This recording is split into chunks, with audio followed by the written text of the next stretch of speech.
Lecture du livre d'Ésaïe chapitre 7. Ésaïe communique un message du Seigneur au roi Akaz. C'était l'époque où Akaz, fils de Yotam et petit-fils d'Ozia, était roi de Juda.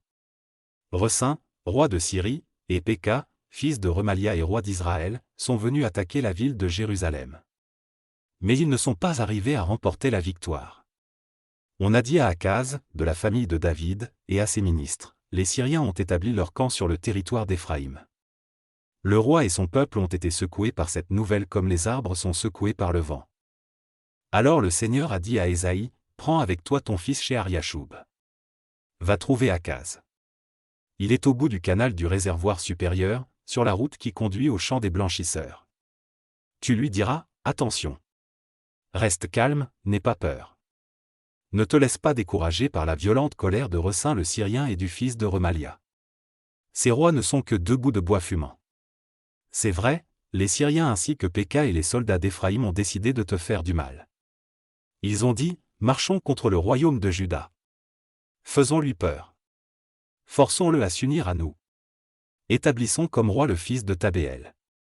Mais voici ce que le Seigneur Dieu dit, cela ne tiendra pas, cela n'arrivera pas. En effet, Damas est la capitale de Syrie, et Ressin n'est chef qu'à Damas. Samarie est la capitale d'Éphraïm et Péka n'est chef qu'à Samarie. Dans 65 ans, le peuple d'Éphraïm n'existera plus. Si vous ne mettez pas toute votre confiance dans le Seigneur, vous ne pourrez pas tenir. Le Seigneur annonce la naissance d'un enfant. Le Seigneur a encore parlé au roi Akaz, demande au Seigneur ton Dieu de te donner un signe au fond du monde des morts, ou bien là-haut dans le ciel. Mais Akaz a répondu, non, je ne demanderai rien, je ne veux pas provoquer le Seigneur.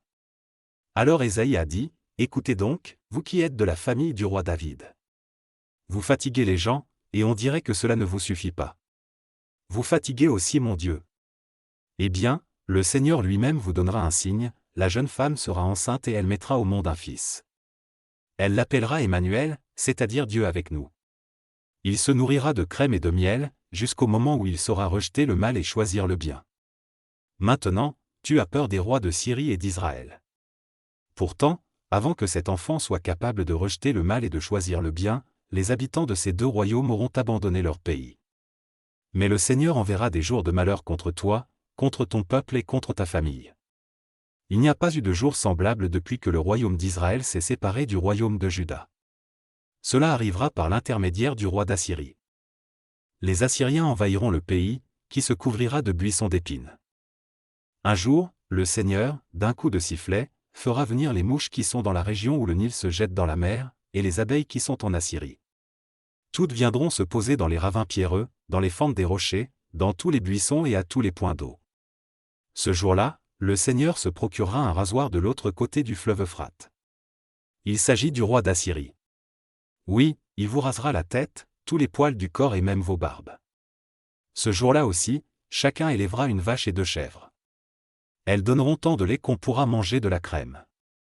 Oui, tous ceux qui seront restés dans le pays se nourriront de crème et de miel. Ce jour-là encore, un champ de 1000 plants de vigne valant 1000 pièces d'argent, sera abandonné aux buissons d'épines.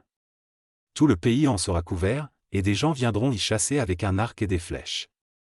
Par peur des buissons d'épines, personne n'ira plus sur les collines qu'on cultivait avec la houe. Ce sera un pâturage pour les béufs et un parc à moutons.